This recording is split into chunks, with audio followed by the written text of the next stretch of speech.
Hi and welcome to Swissquote's daily market talk. It's Tuesday, May 13th. Global markets rallied with joy on the announcement of a much better than expected ceasefire in the US-China trade war, but some questions still remain. So we will analyze all that and more, but before we do, please keep in mind that opinions are my own and this is not financial advice.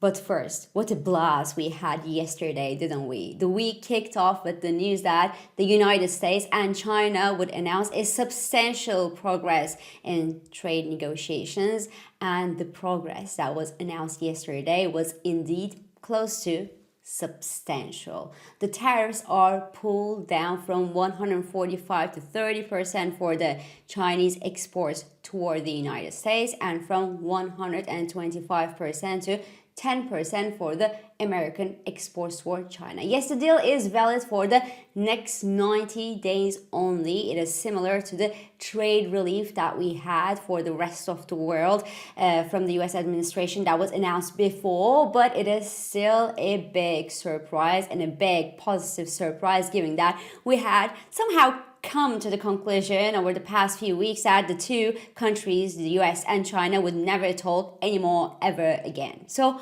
markets raved with joy yesterday. What else can I say? The S&P 500 jumped more than 3% to above its 100 and 200 day moving averages and added 1.7 trillion US dollar in market value in a single session.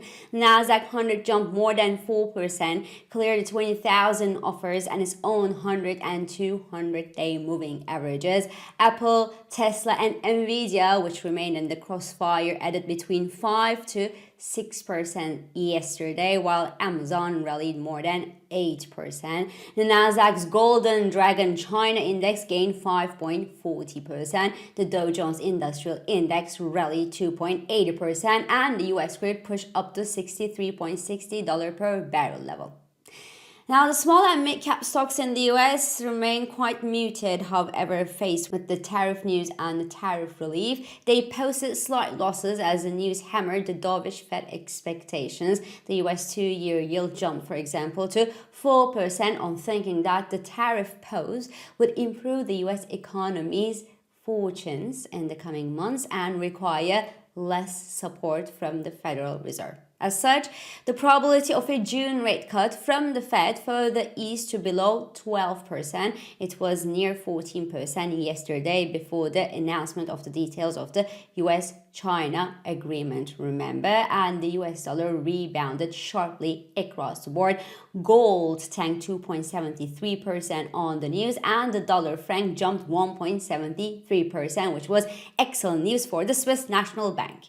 In Europe, the Stoxx 600 index gained, but around 1.21% only because, well, the news didn't really concern the European stocks, but it's all understanding that the US administration is not as sanguine as it sounds when fundamentals are shaken. The SMI index in Switzerland and the FTSE 100 index in London lagged behind other major indices as the heavyweight pharmaceuticals there were under pressure due to Donald Trump's will to reduce the US prescription drug costs to the cheapest levels that are paid across the world. But even that worry evaporated during the session as the details popped up, suggesting that the pharmaceutical companies, will have the possibility, the choice to lower their prices voluntarily before being hit by action. So, in summary, yesterday's news could be hardly better than this. In Asia, the CSI 300 index advanced more than 1% yesterday and Nikkei jumped 3.40%, but the indices are giving back gains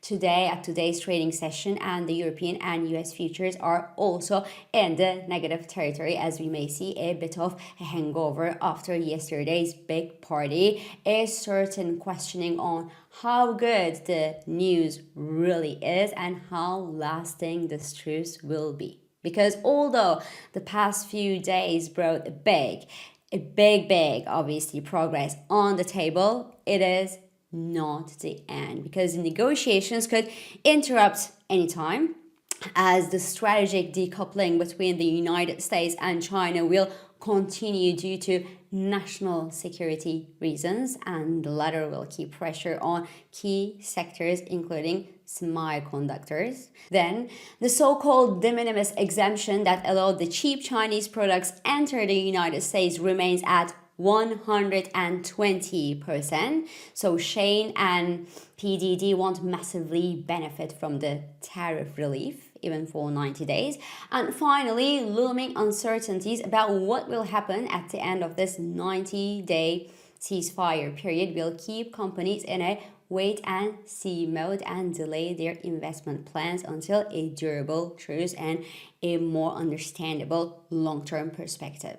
And one of the biggest examples of muted investment plans is on the SoftBank's front, mind you. So the Japanese investment giant, in partnership with the very open AI, the ChatGPT's open AI, had announced to invest around $100 billion in AI infrastructure in the US at the start of this year in the context of the so-called Stargate project.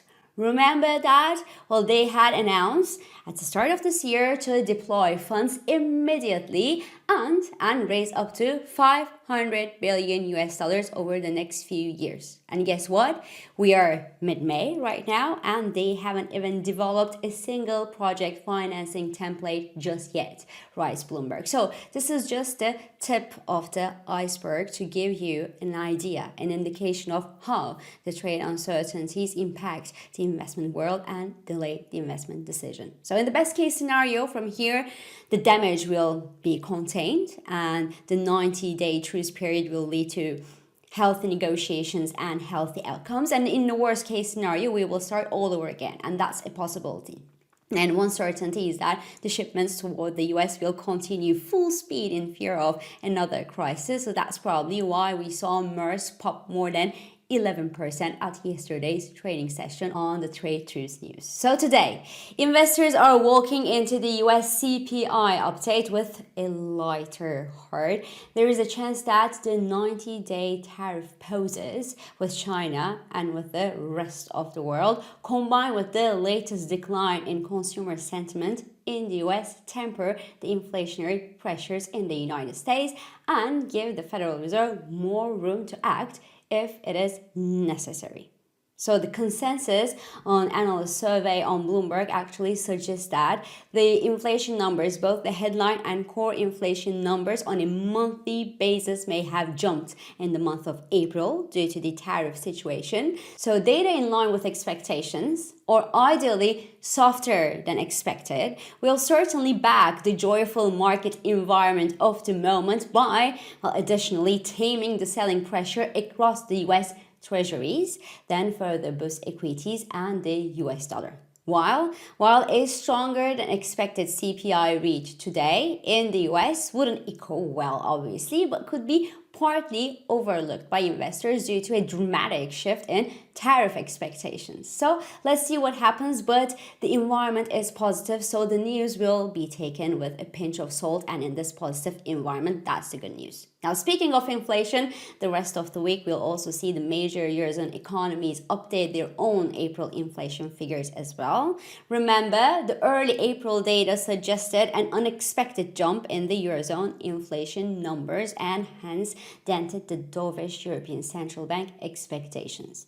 Now, the ECB is still expected to continue cutting its interest rates this year, but less than previously penciled in. So the euro-dollar is giving back its early year gains as tariff de-escalation improves the US growth predictions, but the euro bulls see beyond the simple relationship between the euro, the economic data, and the European Central Bank and the European Central Bank expectations. Many actually think that the trade war will continue to cement and reinforce the euro's position as a global reserve currency, and there is room for euro to gain some more market share here, as presently, as we speak right now, the euro makes up around 20% of central banks' total reserves, while the US dollar accounts for around 60%. So the euro dollar tanked to the 50-day moving average yesterday quite sharply on a broad-based US dollar rebound on the tariff news.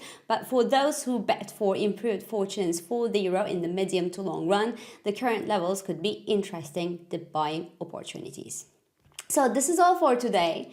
I'm İpek Özkardeşkaya, and thank you for joining me, and thank you for all your beautiful and supportive comments. I hope this episode of Market Talk has been helpful and it has been insightful to you. So please do not hesitate to leave your comments, your reactions, and your questions below as usual. Follow us on Instagram, on X, on LinkedIn, but also on WhatsApp, Threads, Telegram, and Blue Sky for regular market updates. Subscribe to our YouTube channel for daily market comments, and please don't forget to hit the like button on these videos to let us know that you enjoy them. So I will meet you again tomorrow, and until then, good day trading.